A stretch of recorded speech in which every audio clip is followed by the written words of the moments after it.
KTV news में आपका स्वागत है। मैं माधवी और आइए नजर डालते हैं शहर की प्रमुख सुर्खियों पर। बाबा भोले की नगरी काशी में निर्जला एकादशी मनी उल्लासपूर्वक निकाली गई भव्य शोभा यात्रा।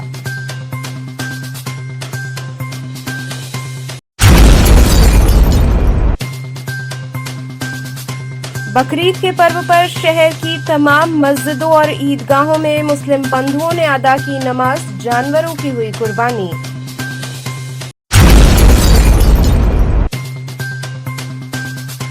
गंगा दशहरा के पावन अवसर पर गंगा सेवा निधि और गंगोत्री सेवा समिति की ओर से हुए विविध अनुष्ठान।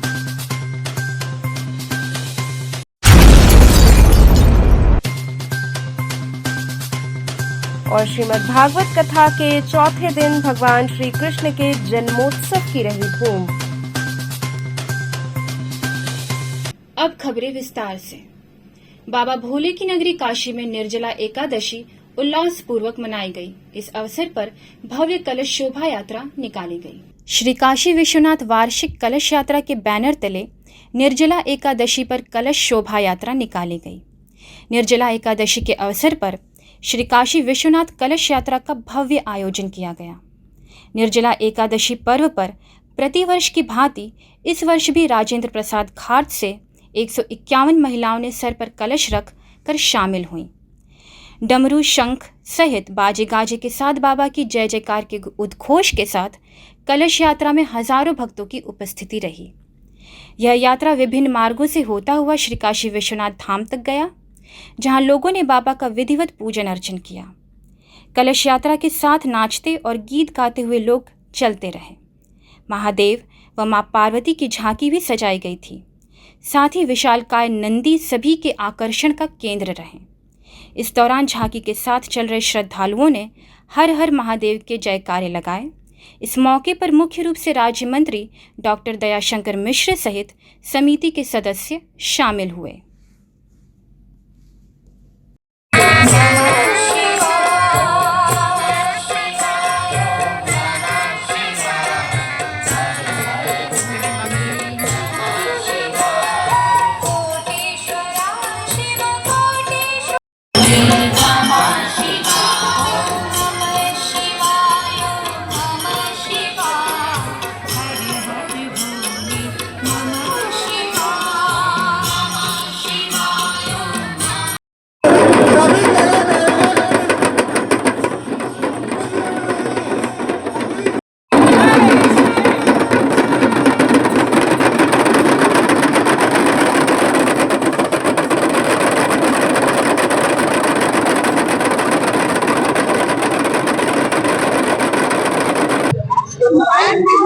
आज ज्येष्ठ मास की निर्जला एकादशी का पर्व है और शंकराचार्यों की प्रेरणा से आज से 25 वर्ष पहले 1999 में काशी में एक कलश यात्रा का आयोजन आरंभ किया गया और इस कलश यात्रा के माध्यम से गंगा का जल बाबा विश्वनाथ के अभिषेक के लिए समस्त काशीवासी हाथों में कलश लिए काशी विश्वनाथ मंदिर जाते हैं और बाबा का जलाभिषेक करते हैं।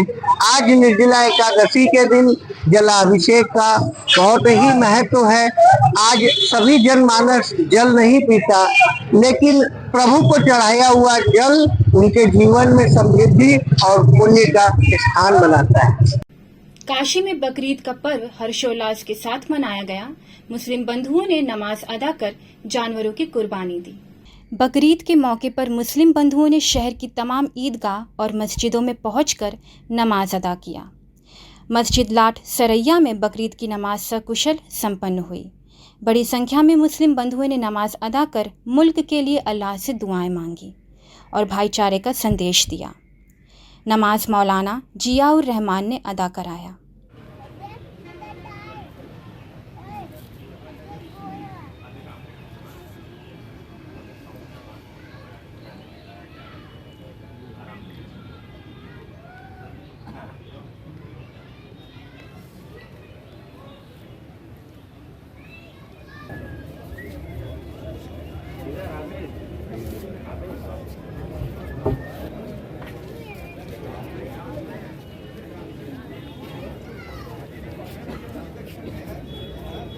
आज ये जो नमाज अदा की गई, किस तरह की नमाज अदा की और कहाँ की गई? ये नमाज ईद उल अज़हा यानी बकरीद की नमाज ईदगाह मस्जिद लाट के अंदर अदा की गई। तो किस तरह का संदेश दिया गया और किस तरह से कुर्बानी करने की? इस मस्जिद से ये संदेश दिया गया कि आप कुर्बानी कीजिए, उसके साथ साथ सफाई सुथराई का बड़ा एहतमाम कीजिएगा। कोई भी चीज़ें इधर रास्ते चौराहे पर ना फेंकिए, बल्कि जो उसके जगह सरकार ने म्यूनिसपालिटी ने मुंतखब किए उन्हीं जगहों पर अपने मलबे को फेंकिए। देखा जाता है कि जो कि मानता भी है कि ईद और बकरीद की जो नमाज है वो ईदगाह में की जाती है, लेकिन अमूमन लोग भी मस्जिद में नमाज अदा करते हैं। क्या ये सही है? नहीं, दोनों सही है, क्योंकि कसरत आवाम पहले का दौर ये था कि कम लोग थे तो जो मुख्तसर जगह में लोग नमाज अदा कर लेते थे, लेकिन आज अगर ईदगाह में सब आ जाए तो फिर नामुमकिन हो जाएगा एक जगह। इसीलिए मस्जिदों के अंदर भी ताकि आवाम को बांटने के लिए, यानी अपनी नमाज तो अदा सभी करेंगे, लेकिन अगर सब ईदगाह में आ जाएंगे तो ये नामुमकिन है। इसीलिए उनको नमाज ईद बकरीद है ये मस्जिदों में इसलिए अदा की जाती है कि आवाम की सहूलियत के लिए। क्या कहना चाहेंगे आज ये बकरीद है, लोगों से क्या? ईद के दिन ये पैगाम दिया जाता है कि, और ईद कुर्बान का यही पैगाम है कि हम आपस में इस मुल्क के अंदर इसके खुशहाली के लिए, इसके अमन व अमान के लिए हमेशा कोशिश करते रहें। इसी कड़ी में नई सड़क लंगड़े हाफिज मस्जिद में ईद उल अजहा की नमाज मौलाना जाकिर उल्लाह ने अदा कराई। तकरीर के बाद बताया कि मुल्क में सभी की सलामती विकास की कामना की गई है।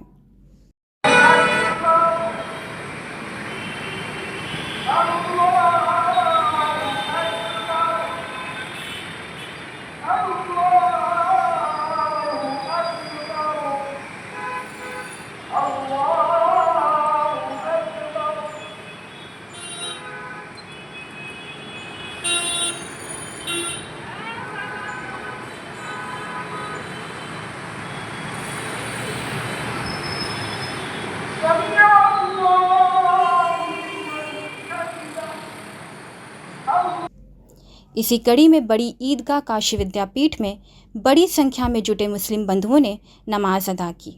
इस दौरान सभी पारंपरिक परिधान में ईदगाह पहुंचे, जहां पर नमाज अदा की है और अमन चैन की दुआ मांगी गई।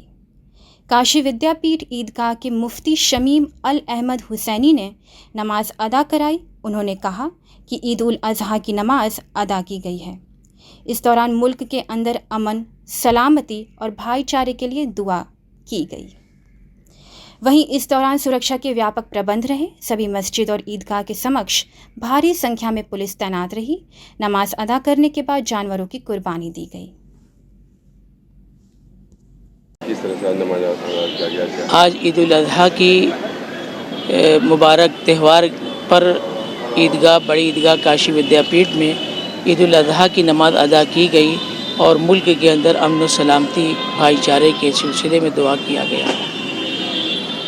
ये अपील है सबके लिए, सारे मुसलमानों के लिए ये अपील है कि ईद उल अजहा के मुबारक मौके पर जो कुर्बानी हो रही है जानवरों की, इन कुर्बानी के गोश्त में हर एक को मुल्क के अंदर मुबारकबादी के तौर पर शरीक किया जाए और जो लोग इस मुबारक मौके पर शरीक होना चाहते हैं उनको इस खुशी में शामिल रखना चाहिए। आखिर दर्जे में बात यह है कि जो कुर्बानी के लीदे वगैरह निकलते हैं इनको इंतहाई सफाई सुथराई के नगर निगम के अनुसार जो जगह बनाई गई है वहीं पर डालें। हर तरीके की सफाई सुथराई का ख्याल रखें। गंगा दशहरा के पावन अवसर पर गंगा सेवा निधि व गंगोत्री सेवा समिति ने विशेष आयोजन किए। जल संरक्षण और निर्मलीकरण की अलख के साथ महाआरती हुई। गंगा सेवा निधि द्वारा गंगा जल निर्मलीकरण जन जागरूकता अभियान के अंतर्गत भव्य गंगा दशहरा महोत्सव का आयोजन किया गया। देश विदेश से आए असंख्य श्रद्धालु और पर्यटकों को स्वच्छ गंगा, निर्मल गंगा व अविरल गंगा का संकल्प दिलाकर गंगा दशहरा का शुभारंभ किया गया। संस्थापक स्मृति शेष स्वर्गीय पंडित सत्येंद्र मिश्र के चित्र पर पुष्पांजलि अर्पित किया गया। संस्था के सदस्य सुशांत मिश्र एवं श्यामलाल सिंह द्वारा कार्यक्रम के मुख्य अतिथि अशोक तिवारी, महापौर वाराणसी नगर निगम वाराणसी रविंद्र जायसवाल राज्य मंत्री स्वतंत्र प्रभार रहे। कार्यक्रम अध्यक्ष पीयूष अपर पुलिस महानिदेशक वाराणसी मंडल का स्वागत संस्थापक अध्यक्ष सुशांत मिश्र एवं श्यामलाल सिंह द्वारा किया गया। गंगा सेवा निधि के 11 अर्चकों द्वारा भगवती मां गंगा का वैदिक रीति से पूजन कराया गया। इसी क्रम में संस्था के 11 अर्चकों एवं रिद्धि सिद्धि के रूप में 22 देव कन्याओं द्वारा भव्य भगवती मां गंगा की महाआरती का आयोजन किया गया। 30 कुंटल फूल मालाओं एवं 11,001 दीपों से दशाश्वमेध घाट को भव्य रूप से सजाया गया व घाटों पर फैली दीपों की रोशनी देश विदेश से आए हजारों सैलानियों के आकर्षण का केंद्र बनी रही। साथ ही 51 लीटर दूध से मां गंगा का अभिषेक किया गया। सांस्कृतिक कार्यक्रम का प्रारंभ मां गंगा की अवतरण पर प्रस्तुति कथक रुद्र शंकर मिश्र, सुनिधि पाठक, विदुषी जायसवाल, श्रेया भट्टाचार्य, आली प्रकाश एवं समीक्षा तिवारी द्वारा प्रस्तुत किया गया।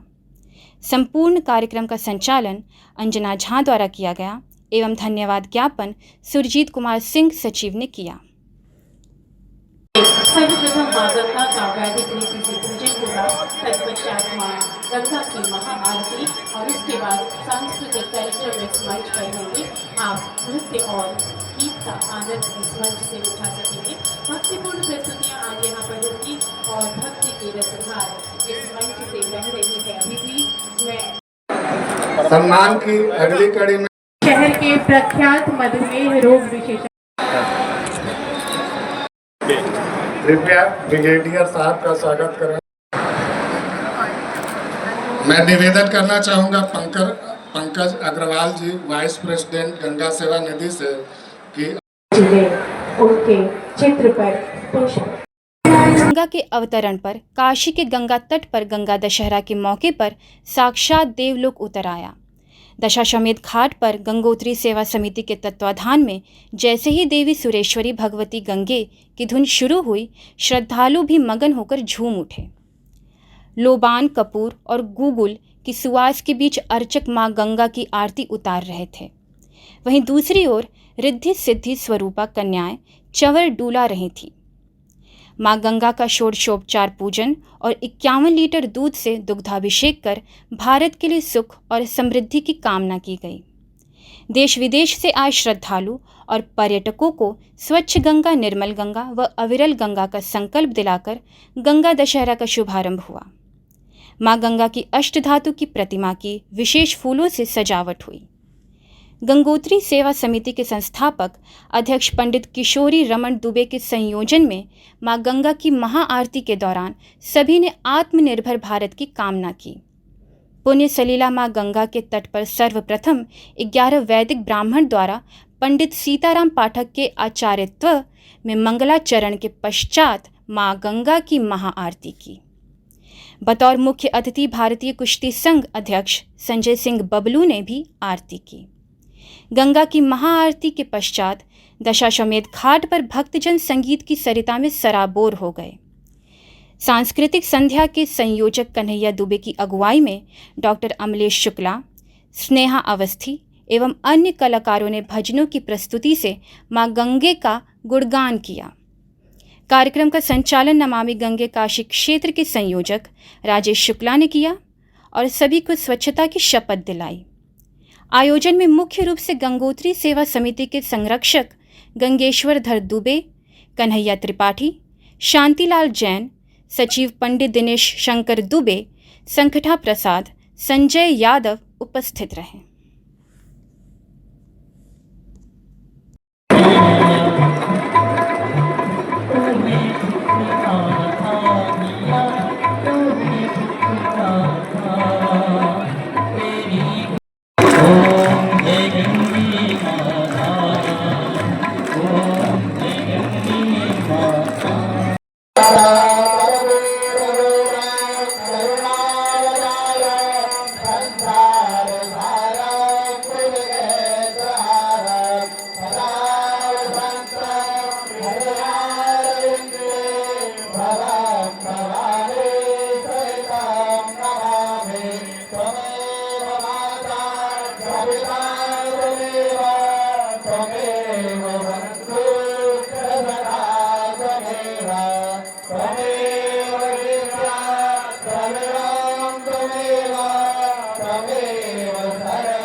अंग वस्त्रम रुद्राक्ष की माला और गंगोत्री सेवा समिति का स्मृति चिन्ह प्रदान करके अनुग्रहित करें।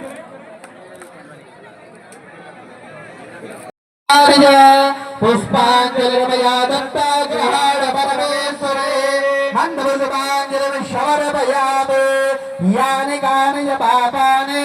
यहाँ रुकते एक छोटे से ब्रेक के लिए आप बने रहिए केटीवी न्यूज के साथ।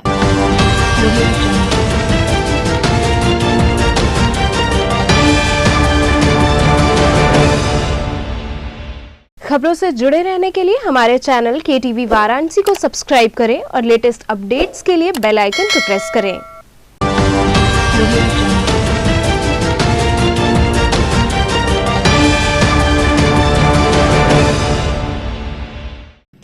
ब्रेक के बाद आपका स्वागत है।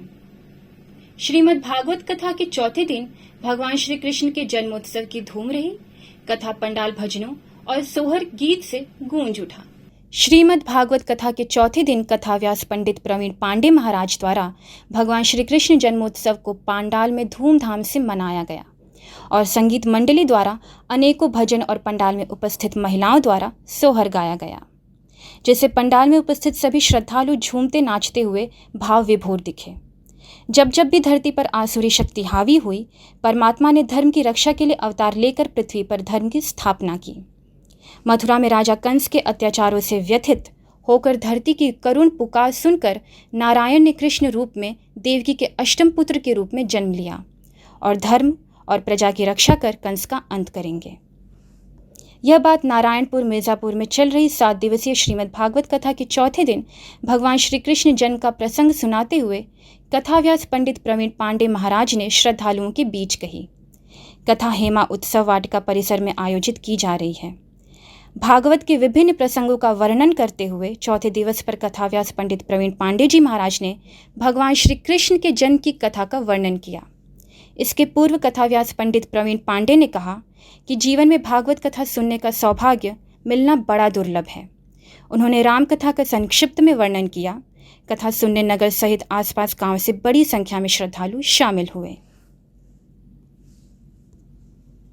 वासुदेवाय नमः का जाप जैसे महाराज जी गौमुखी में रखकर कर रहे हैं, मैं ऐसे कर रहा हूँ, तो गौमुखी से और इससे जो भी मंत्र होता है मुख के अंदर, क्योंकि बोलने से जितना फल है उतना वाणी से उसका 100 गुना फल है, तो उतना जल्दी भगवान प्रसन्न होते हैं। तो स्नान इत्यादि करके आचमन करके एक बट वृक्ष के नीचे ध्रुव जी महाराज खड़े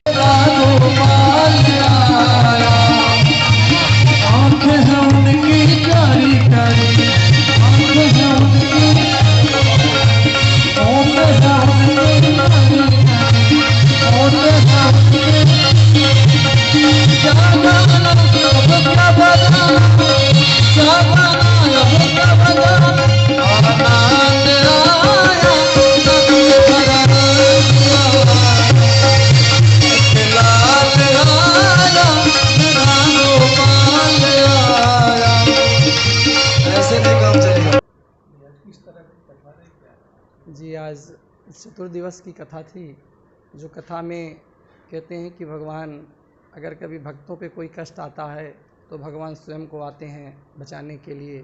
प्रहलाद जी को से हिरण्यकशिपु अपना दुश्मन समझ रहा था, और लेकिन ये नहीं जानता कि पुत्र ही उसका सबसे बड़ा हितैषी है, कि भगवान नारायण स्वयं को आएँ और हिरण्यकशिपु को मोक्ष की गति प्रदान कराएं।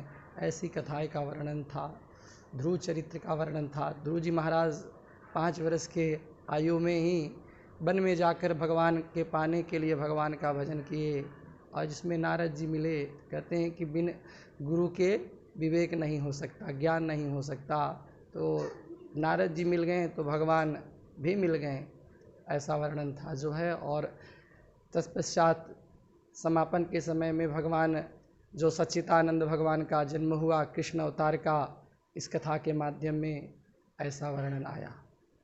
श्रद्धालु आज नाचे गाए झूमे, लगभग कितने श्रद्धालु तो बहुत 1000-1500 श्रद्धालु थे। इसमें हमारे संगीत जगत से आए हुए हमारे वृंदावन से जो हमारे सपाठी हैं शिवम शुक्ला, वह संगीत में इतना सबको मस्त मगन कर दिए कि भगवान के आने का आनंद आज ही पता चला कि भगवान आते हैं तो कैसा आनंद होता है।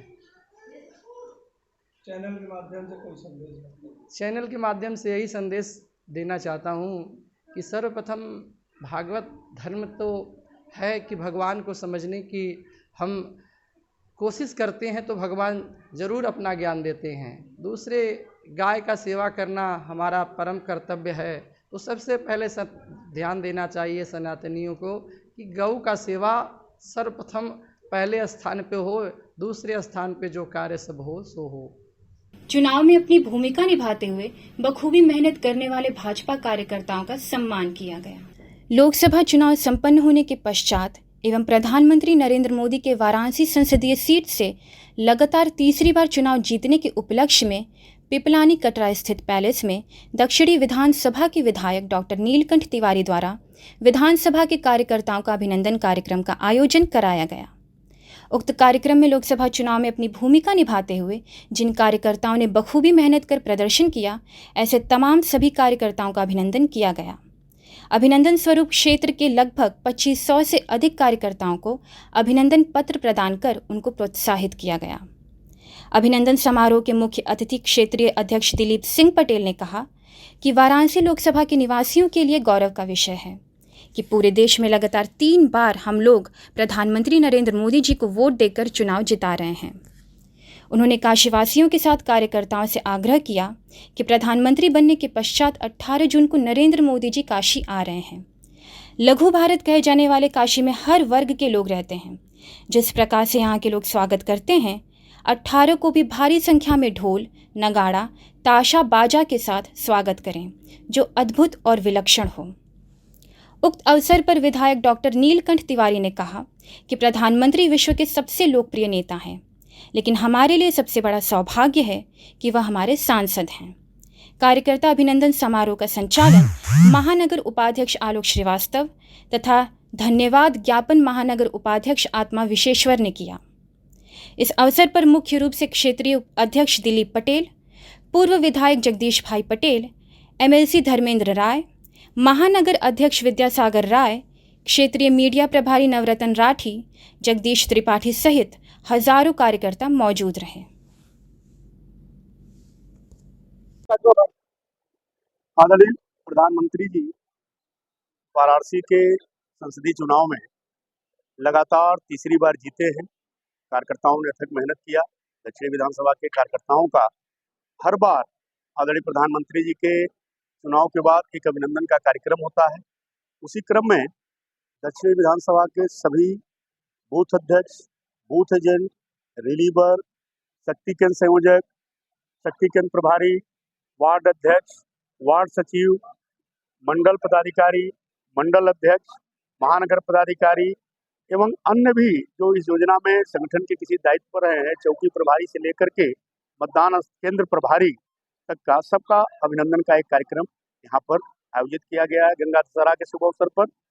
और कार्यकर्ताओं ने जो इतनी भीषण गर्मी में, इतनी तपिश में मेहनत किया दक्षिणी विधानसभा कार्यकर्ताओं का, उसके लिए उनका आभार व्यक्त करने का एक कार्यक्रम किया गया। लगभग कितने कार्यकर्ताओं का सम्मान किया?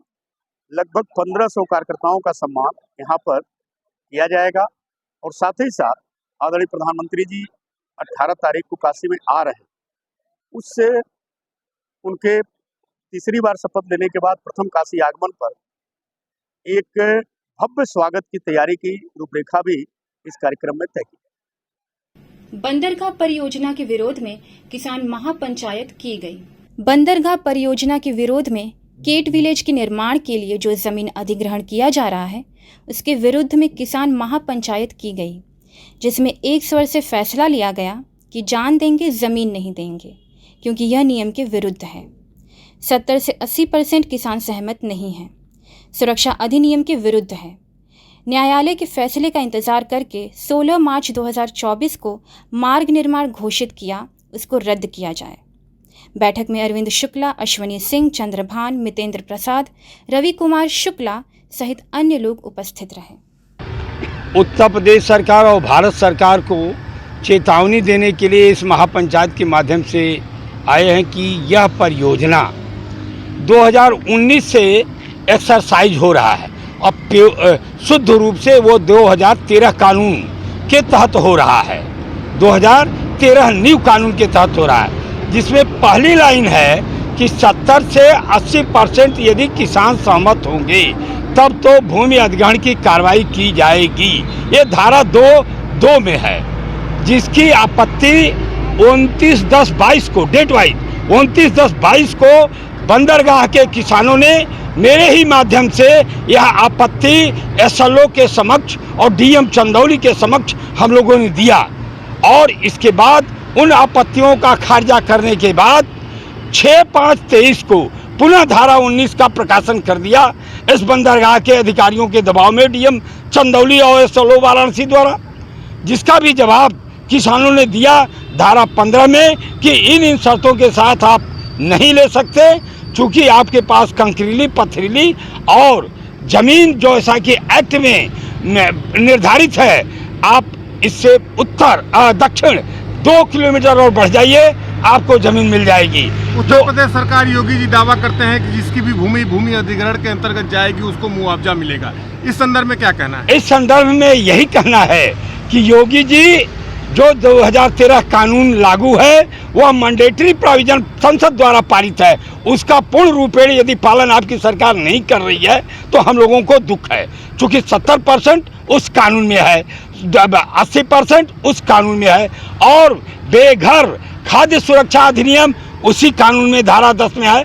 आपने एवार्ड कर दिया 16/3 को और कब्जा लेने के लिए आपने लिखित नोटिस सूचना दे दिया है अखबार में। धारा 38 वही कहता है कि कब्जा तब तक नहीं लेंगे जब तक इन विस्थापित और पुनर्वास परिवारों को रहायशी मकान या उनको राहत पैकेज नहीं दे देते। उत्तर प्रदेश सरकार से नेताजी आप लोगों की क्या मांग रहेगी? हम लोगों की मांग है कि योजना को रद्द करें। योजना इससे 2 किलोमीटर दक्षिण बढ़ा करके जो गंगा नदी कंकरीली पथरीली जमीन है जो हम लोगों 29/10/22 की आपत्ति में कहा है वहाँ ले जाए, जो कि पूरी तरह से जमीन खाली है, आबादी नहीं है, आबादी की जमीन नहीं ली जाएगी, कानून में है।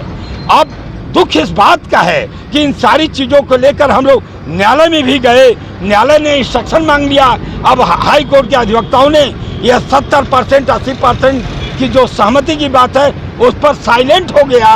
अभी दुख इस बात का है कि न्यायालय से हम लोगों को उम्मीद है कि न्याय मिलेगा और इनकी आपत्ति जो 16/3 का है, मैं किसानों से आह्वान करता हूं कि आप लोग अपनी सारी आपत्ति 6 माह के अंदर डाल दें और अपनी लड़ाई तेज रखें।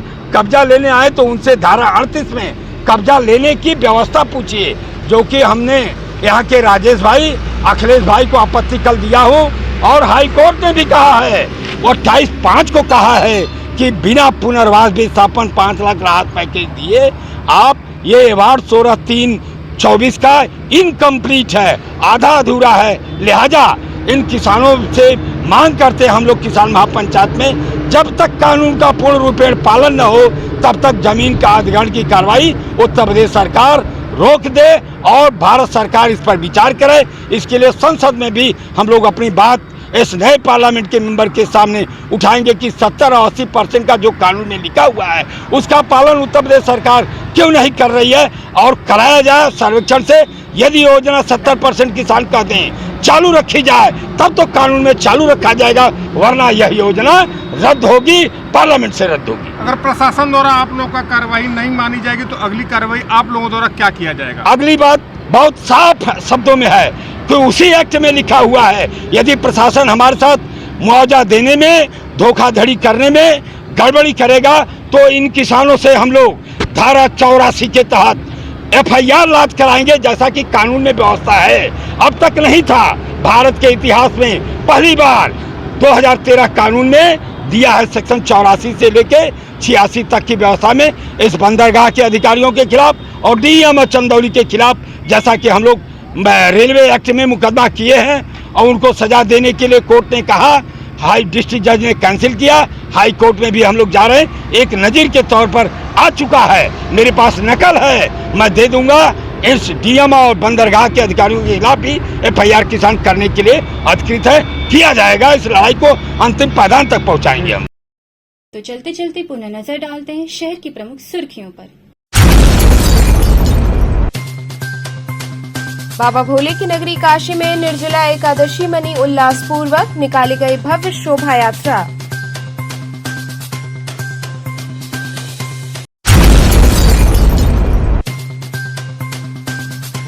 बकरीद के पर्व पर शहर की तमाम मस्जिदों और ईदगाहों में मुस्लिम बंधुओं ने अदा की नमाज, जानवरों की हुई कुर्बानी।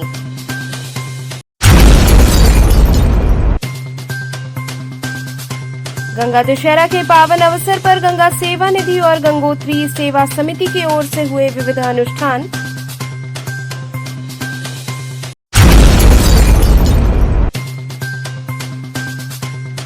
और श्रीमद् भागवत कथा के चौथे दिन भगवान श्री कृष्ण के जन्मोत्सव की रही धूम।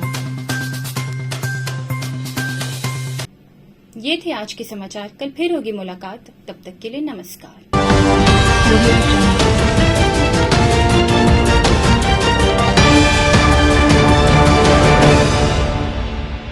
खबरों से जुड़े रहने के लिए हमारे चैनल KTV वाराणसी को सब्सक्राइब करें और लेटेस्ट अपडेट्स के लिए बेल आइकन को प्रेस करें।